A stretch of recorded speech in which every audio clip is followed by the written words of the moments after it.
नमस्कार, बहुत स्वागत है आपका इंडिया वॉइस में। मैं हूं आपके साथ प्रज्ञा मिश्रा। वक्त हो चला है उत्तर प्रदेश के इस खास बुलेटिन की, तो शुरुआत करते हैं पहली खबर के साथ। लखनऊ की गोमती नगर स्थित होटल क्लासिको में उत्तर प्रदेश अग्निशमन विभाग के महानिदेशक सुजीत पांडे ने औचक निरीक्षण किया। इस दौरान होटल की फायर सेफ्टी व्यवस्था, fire alarm system, emergency exit और अन्य सुरक्षा मानकों की बारीकी से जांच की गई। आपको बता दें, निरीक्षण के दौरान अधिकारियों ने मौके पर मौजूद व्यवस्थाओं का जायजा लिया और जहां भी कमियां पाई गई उन्हें तत्काल सुधारने के निर्देश भी दिए गए। हादसे के बाद अब प्रशासन किसी भी तरह की लापरवाही को लेकर सख्त नजर आ रही है और लगातार अलग अलग प्रतिष्ठानों में सुरक्षा ऑडिट किया जा रहा है।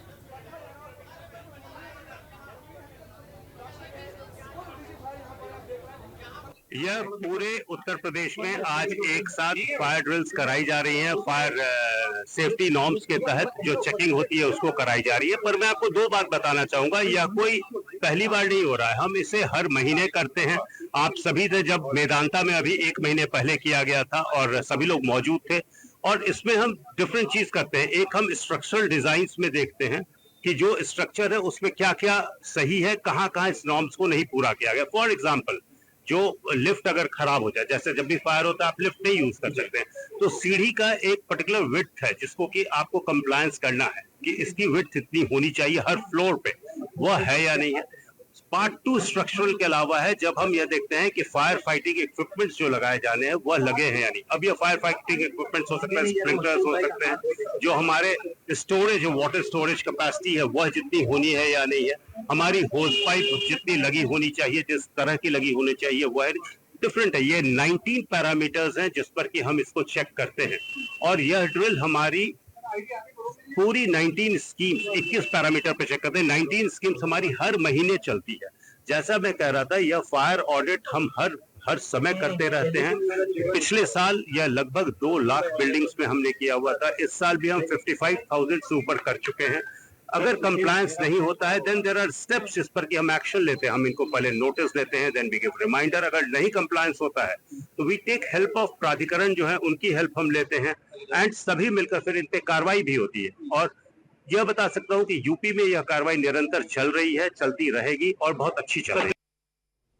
अब रुक कर लेते हैं अगली खबर की। उत्तर प्रदेश में पुलिस प्रशासनिक स्तर पर बड़ा फेरबदल किया गया है। आपको बता दें, प्रदेश सरकार ने पीपीएस अफसरों के बम्पर तबादले करते हुए कुल 206 अधिकारियों को ट्रांसफर किया है। इस तबादला सूची में कई जिलों में तैनात पीपीएस अफसरों का स्थानांतरण किया गया। वहीं लंबे समय से एक ही जिले या पद पर जमे अधिकारियों को भी अब गैर जनपद भेज दिया गया है। सूत्रों के अनुसार कई अधिकारियों को महत्वपूर्ण और क्रीम पोस्टिंग पर फिर से तैनाती दी गई है, जिससे पुलिस प्रशासन में व्यापक स्तर पर बदलाव देखने को मिला। प्रशासनिक स्तर पर इस बड़े फेरबदल व्यवस्था को और अधिक चुस्त दुरुस्त करने की कवायद के तौर पर देखा जा रहा है।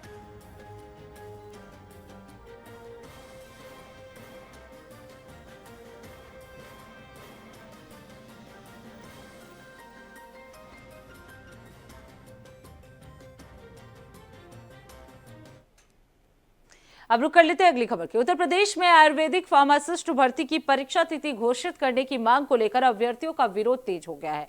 आपको बता दें, लखनऊ में बड़ी संख्या में अभ्यर्थियों ने मंत्री दयाशंकर दयालु के आवास का घर घेराव कर जल्द परीक्षा कार्यक्रम जारी करने की मांग उठाई। अभ्यर्थियों का कहना है कि लंबे समय से भर्ती प्रक्रिया लंबित होने के कारण उनका भविष्य प्रभावित हो रहा है। प्रदर्शन के दौरान मौके पर पुलिस बल भी तैनात रहा और स्थिति को नियंत्रित किया गया। वहीं लखनऊ में अभ्यर्थियों के एक प्रतिनिधि मंडल ने शासन के उच्च अधिकारियों को ज्ञापन भी सौंपा है। प्रतिनिधि मंडल में संदीप कुमार श्रीवास्तव और मयंक राय शामिल रहे।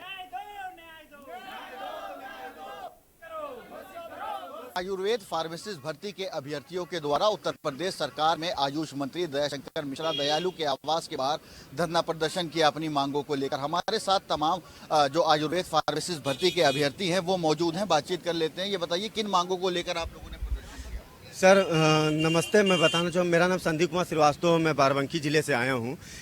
हमारी फरवरी 2024 में वैकेंसी निकली थी पेट के माध्यम से और समूह की भर्ती थी, तो हमारे ही साथ के कुछ साथी कोर्ट में चले गए थे, वो डायरेक्ट भर्ती नियुक्ति चाह रहे थे।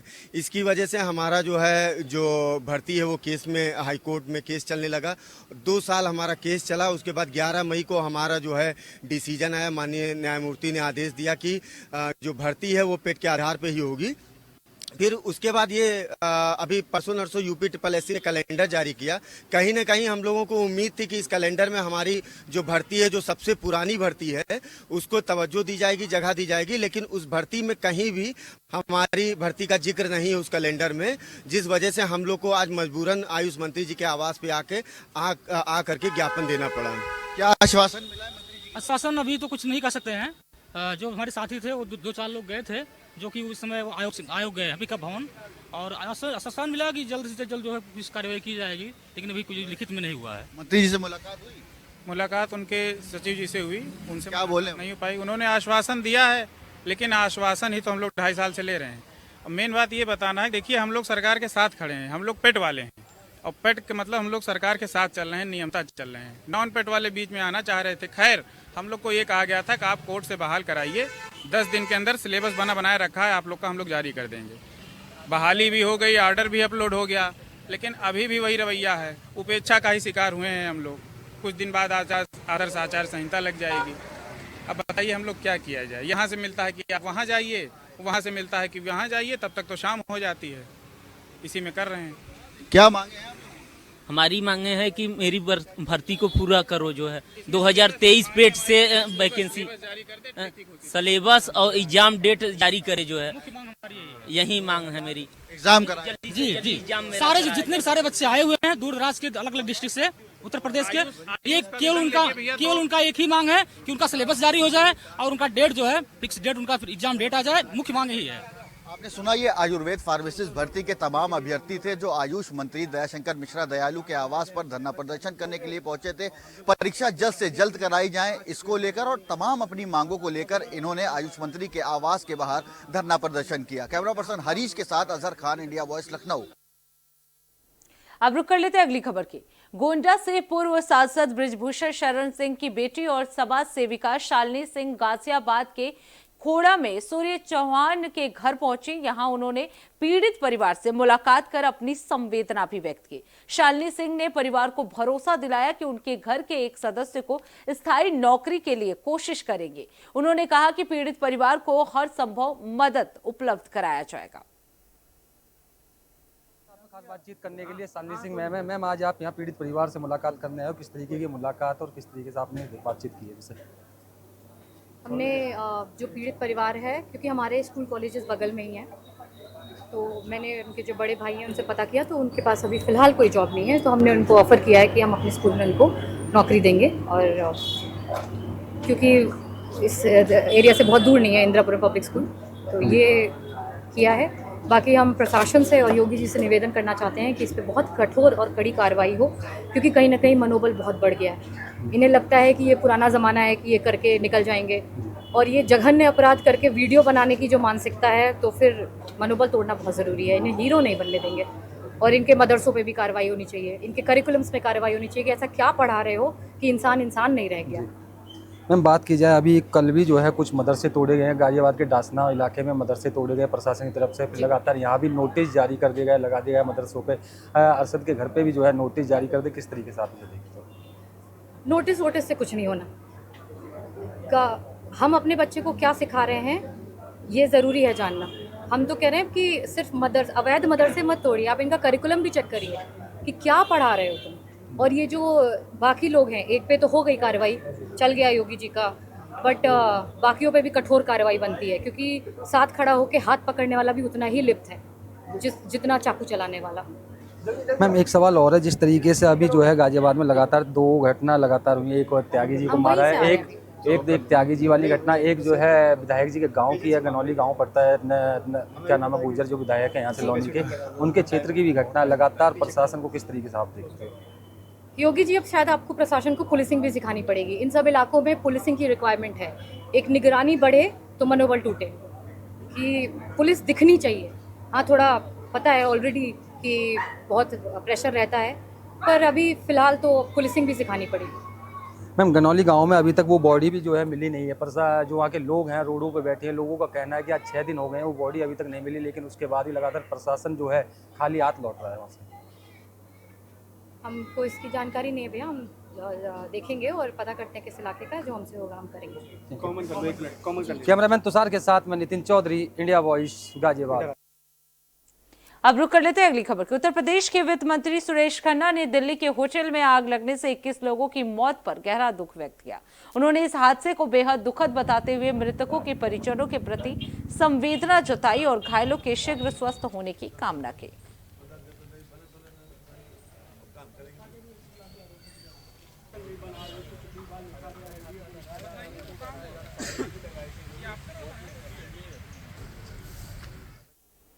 तो फिलहाल रुकते एक छोटे से ब्रेक के लिए। ब्रेक के बाद जल्द लौटेंगे, देखते रहिए इंडिया वॉइस।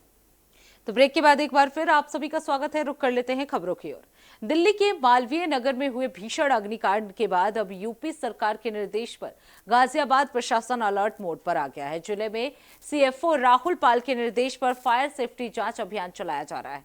दमकल विभाग की टीमें बहुमंजिला इमारतों, होटल, सोसाइटी, अस्पतालों, मॉल और कोचिंग संस्थानों में जाकर फायर सेफ्टी ऑडिट कर रही है। इस दौरान फायर अलार्म, स्मोक डिटेक्टर और आपको बता दें इमरजेंसी एग्जिट की गहन जांच की जा रही है। जहां भी खामियां मिल रही है वहां नोटिस दिए जा रहे हैं और समय पर सुधार न होने पर सीलिंग और एफआईआर की कार्रवाई की चेतावनी दी गई है। अभियान अगले 15 दिन तक जारी रहेगा। लगातार हमारा पूर्व से भी अभियान चल रहा है होटल और हाईलाइट्स का और मैरिज हॉल्स का। इसी क्रम में आज हमारा जो विशेष अभियान जो है गाजियाबाद में भी चल रहा है, पूरे उत्तर प्रदेश में चल रहा है। इसी क्रम में गाजियाबाद में भी होटल्स और रेस्टोरेंट हम लोग आज चेक कर रहे हैं, हाई राइज भी चेक कर रहे हैं। और अभी तक हम लोग पूरे गाजियाबाद में 20 से ऊपर बिल्डिंग ऑलरेडी चेक कर चुके हैं। आरडीसी में 5 से 6 बिल्डिंग हमने चेक की हैं, जिसमें कुछ बिल्डिंगों में कमियाँ भी पाई गई हैं। उनको संबंधित को नोटिस लेके आज अवगत कराया जा रहा है। साथ ही जो है ये अभियान लगातार अभी जारी रहेगा और बिल्डिंगों में विशेष रूप से हम लोग ये देख रहे हैं किन बिल्डिंगों में क्या क्या कमियां पाई जा रही हैं, उसको लोग अवगत कराए हैं। जैसे कि कहीं कहीं मानक अनुरूप सीढ़ियाँ नहीं है या सीढ़ियाँ हैं तो ब्लॉक है, उस पर लोगों ने सामान भर रखा है। सिस्टम फायर का लगा हुआ है तो वो ऑपरेटेबल नहीं है या ऑपरेटेबल है तो लोगों को चलाना नहीं आता। और इसी क्रम में मॉक ड्रिल भी कराई जा रही है, लोगों को सिखाया भी जा रहा है और चेक भी किया जा रहा है। और लगभग जो है होटलों में अभी हमारे 450 होटलों का चेकिंग ऑलरेडी हो चुका था और इसमें 40 से ऊपर होटलों में जो कमियां पाई गई थी उनको नोटिस मिल रहा था। 8 से ऊपर होटलों के खिलाफ माननीय कोर्ट में सीजेएम कोर्ट में हम लोगों ने परिवाद दाखिल करवा रखा है और जो 4 से 5 होटलों के खिलाफ हम लोगों ने बिजली कटौती की कार्रवाई। सर बहुत से ऐसे रिसोर्ट्स हैं जिनमें मतलब सेफ्टी नहीं है, फायर सेफ्टी सिस्टम नहीं है, कुछ रिसोर्ट भी गाजियाबाद। देखिए जो मैरिज गार्डन है जो बंद है चारों तरफ से, जिसमें ओपन नहीं है, उन पर हम लोग कार्रवाई कर रहे हैं। और जो हमारे मानक के अनुरूप जिसमें चेकिंग का हम लोग अधिकार है उन सभी को हम लोग चेक कर रहे हैं और उनमें जो भी कमियां पाई जा रही हैं उनको संबंधित नोटिस भी दिया जाए। देश की राजधानी दिल्ली में अग्निकांड से 21 लोगों की जान चले जाने के बाद गाजियाबाद प्रशासन पूरी तरीके से अलर्ट हो गया। बात की जाए तो गाजियाबाद के सीएफओ साहब इस समय हमारे साथ में मौजूद। सर, लगातार जिस तरीके से 21 लोगों की जान दिल्ली में गई है, तो आपने कितने अभी तक होटलों की चेकिंग अभियान चलाया है?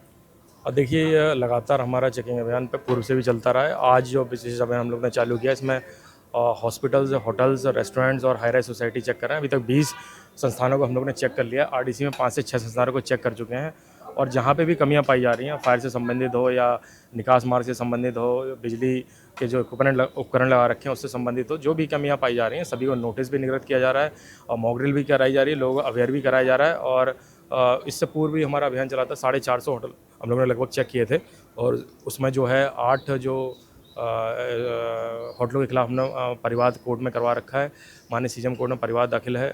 40 से ऊपर होटलों को नोटिस दे रखा है। 5 से 6 होटलों को हम लोगों ने बिजली कटौती कार्रवाई की है और इस बार भी जो भी ऑडिट में कमियां पाई जाएंगी, नोटिस के निर्गत होने के बाद यदि उनमें सुधार नहीं किया जाता तो सख्त कार्रवाई की जाएगी। सर, अभी भी लगातार आपने जो है 20 से 40 होटलों की चेकिंग करी है अपनी टीम के साथ में जाकर। अभी होटलों में आप आए हो, क्या क्या इसमें कमियां पाई गई? कहीं फायर की टीम है, उसकी सेफ्टी चीज़ें नहीं है तो उसको लेकर किस तरीके? देखिए छोटी जैसे कुछ कमियां हमेशा जो है आती हैं और उनको लिखित रूप में हम लोग बताते भी हैं। इस समय अगर देखा जाए तो कई होटलों में जैसे हमने होज चेक किए हैं तो पुराने होज हैं फट गए हैं तो उसको बदलवाने के लिए बोला गया है। एग्जिट बंद कर रखे हैं, कहीं एग्जिट पे सामान भर रखा है, मीटर जो लगे हुए हैं, बिजली के मीटर लगे हैं उसके नीचे कचरा भर रखा है। तो वो सारी चीज़ें बता रहे हैं। फायर एक्सटिंग्विशर कैसे संचालन है, सिस्टम जो लगाया है उसको कैसे संचालित करना है, कैसे लोगों की मदद करनी है, ये सब चीज़ें सिखा रहे हैं, बता रहे हैं। ये थे हमारे साथ में CFO साहब राहुल पाल सिंह। उन्होंने साफ तरीके से कहा कि जिस तरीके से जो कमियां पाई जा रही हैं होटलों के अंदर, लगातार जो होटल्स हों या हॉस्पिटल्स हों, उन पर जो है कार्रवाई भी की जा रही है। कैमरामैन तुषार के साथ में नितिन चौधरी, इंडिया वॉइस, गाजियाबाद। दिल्ली के मानवीय नगर में अग्नि से 21 लोगों की जान चले जाने के बाद गाजियाबाद प्रशासन पूरी तरीके से अलर्ट हो गया। बात की जाए फायर ब्रिगेड की, तो फायर ब्रिगेड की जो टीम है लगातार जो अलग अलग रेस्टोरेंटों पर जाकर छापेमारी कर रही है। आप देख सकते हो पीछे जो पुलिस प्रशासन है वो यहाँ पर अलर्ट कर दिया गया है। चप्पे चप्पे से नजर बनाया गया कि यहाँ पर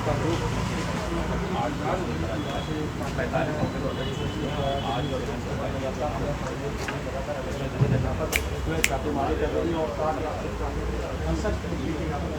इंतजाम यहाँ पर किए गए हैं। लगातार रेस्टोरेंट के अंदर जो लोग आते हैं उनको जो तरीके से निकालने की जो सेफ्टी है यहाँ पर है। अलग तरीके से जो सिलेंडर फायर ब्रिगेड का वो यहाँ पर रखा हुआ है, उसको चला के भी देखा गया प्रशासन की तरफ से। और तमाम यहाँ पर जो पूरी तरीके से जो सेफ्टी के वो है पूरी तरह इंतजाम है यहाँ पर लगाए गए अलग अलग तरीके से। और लगातार जो ये देख सकते हो यहाँ पर जिस तरीके की कोई घटना होती है तो उसको देखते हुए भी लगातार जो ऑटोमेटिक जो स्पेस है वो अपने आप जो बजेगा सेंसर है। और लगातार इसमें जो तमाम चीज़ें से उसका होटल के अंदर पाई गई हैं। और लगातार इसमें जो तमाम ये देखा जाता है जो पुलिस प्रशासन है जो गाजियाबाद के CFO राहुल पाल सिंह वो लगातार जो तभी होटलों में चेकिंग अभियान चलाया हुआ। लगातार तमाम रेस्टोरेंटों के लिए जो चेकिंग अभियान है यहाँ पर चलाया जा रहा है। कैमरामैन तुषार के साथ नितिन चौधरी, इंडिया वॉइस, गाजियाबाद।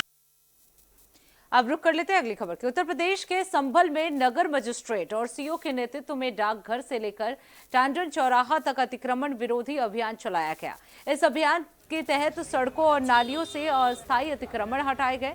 दुकानदारों को चेतावनी जारी की गई और कहा गया कि शहर की प्रमुख सड़कों पर अवैध निर्माणों के खिलाफ चरणबद्ध तरीके से सख्त कानूनी कार्रवाई और विध्वंस जारी रहेगा। संभल में अतिक्रमण विरोधी ये अभियान जो है वो चलाया गया है।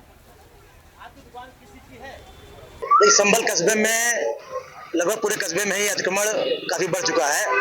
तो 5-6 सड़कें चिन्हित की गई हैं, जिसमें एक सड़क अभी एक हफ्ता 10 दिन पहले अतिक्रमण हटाया गया था, यशोदा चौराहे से लेके कोतवाली तक। और आज जो है पोस्ट ऑफिस से लेके और टंडन तिराहे तक हम CO साहब और फोर्स द्वारा भ्रमण किया गया और नाली के ऊपर तक जहाँ तक अतिक्रमण था उसको हटवाया गया है। चेतावनी दी गई है कि अगर दोबारा अतिक्रमण किया गया तो इस बार जुर्माना और जब्तीकरण दोनों कार्रवाई की जाएगी। तो हमने देखा है कुछ दुकानें जो है नाली के ऊपर बना रहे हैं। हाँ, दुकान नाली के ऊपर दुकानें नहीं, लेकिन उन्होंने इंक्रोच करके आगे पक्का चबूतरा जैसा बना लिया है और उसमें सामान रखते हैं। अब नाली के ऊपर तो सामान रखते हैं, आगे ग्राहक खड़ा होता है, उसकी बाइक खड़ी होती है तो पूरा रास्ता इंक्रोच हो जाता है। इसी को समाप्त करने के लिए नाली तक जो है अतिक्रमण हटाया जाएगा। अब रुक कर लेते हैं अगली खबर की। उत्तर प्रदेश के संभल में मुरादाबाद आयुक्त अजनय कुमार ने कहा कि 1978 के दंगों से प्रभावित एक परिवार को 48 साल बाद पुनर्निर्वासित किया गया। उन्होंने अन्य पात्र पीड़ितों से सत्यापन के लिए आगे आने का आग्रह किया। कहा गया इसमें कहा कि पुराने दंगा मामलों में आगे की कार्रवाई सरकारी निर्देशों और कानूनी प्रक्रियाओं के अनुसार की जाएगी। 1978 दंगे पर अजनय कुमार का यह बयान सामने आया है।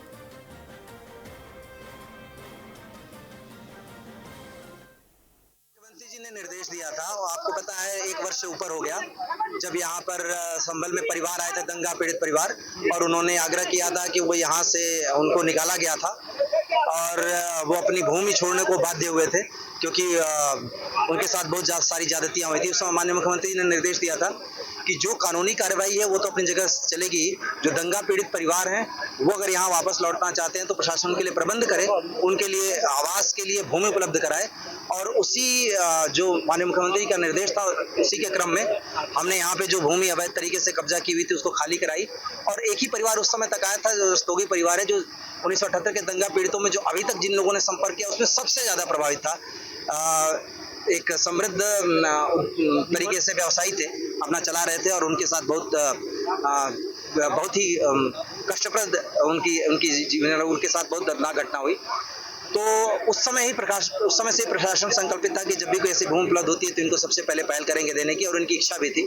हमने इनको यहाँ भूमि आवंटित की 100 वर्ग मीटर, और जितने दंगा पीड़ित परिवार हैं उन सभी से भी आग्रह कर रहे हैं कि अपने विस्तृत विवरण के साथ जिला प्रशासन को संपर्क करें।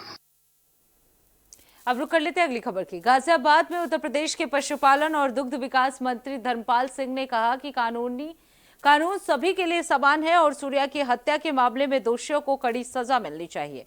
उन्होंने ये बयान अपने गाजियाबाद दौरे के दौरान दिया। मंत्री ने कहा कि जो भी दोषी होगा वो बख्शा नहीं जाएगा। उन्होंने मामले में निष्पक्ष जांच और त्वरित कार्रवाई की बात दोहराई।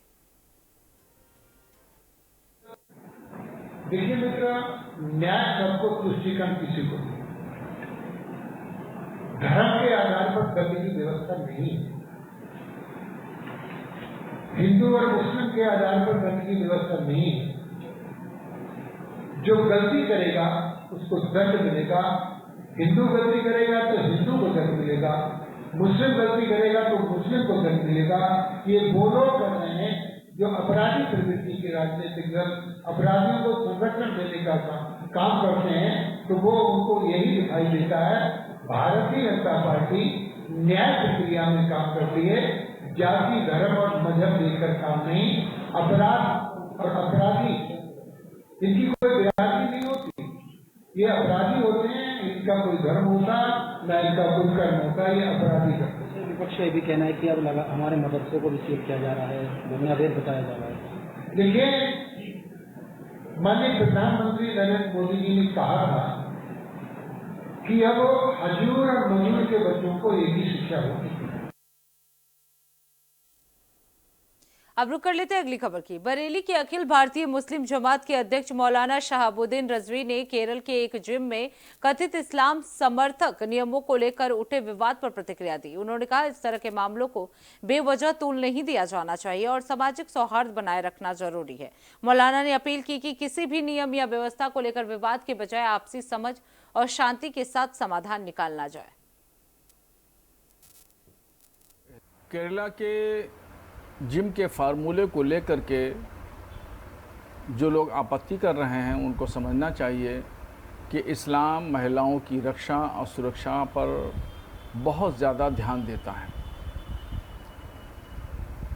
और इस्लाम की मंशा ये है कि महिला हर जगह सुरक्षित रहें, उनका सम्मान और उनकी इज़्ज़त व एहतराम में कोई फ़र्क ना आए। और यही उसूल पैगम्बर इस्लाम सल्लल्लाहु ताला अलैहि वसल्लम ने अपने उम्मतियों को समझाया है और उनकी यही शिक्षा है। जिम में महिलाएं जाती हैं, मर्द भी जाते हैं। कहीं कहीं जहां मिक्स जिम हैं वहां पे कुछ जगह घटनाएं भी हुई हैं। अगर इस्लाम के फार्मूले पर अमल किया जाए तो कहीं कोई घटना नहीं घटित होगी। तो उत्तर प्रदेश के इस खास बुलेटिन में बस इतना ही। देश दुनिया की तमाम बड़ी खबरों के लिए देखते रहिए इंडिया वॉइस। तब तक के लिए नमस्कार।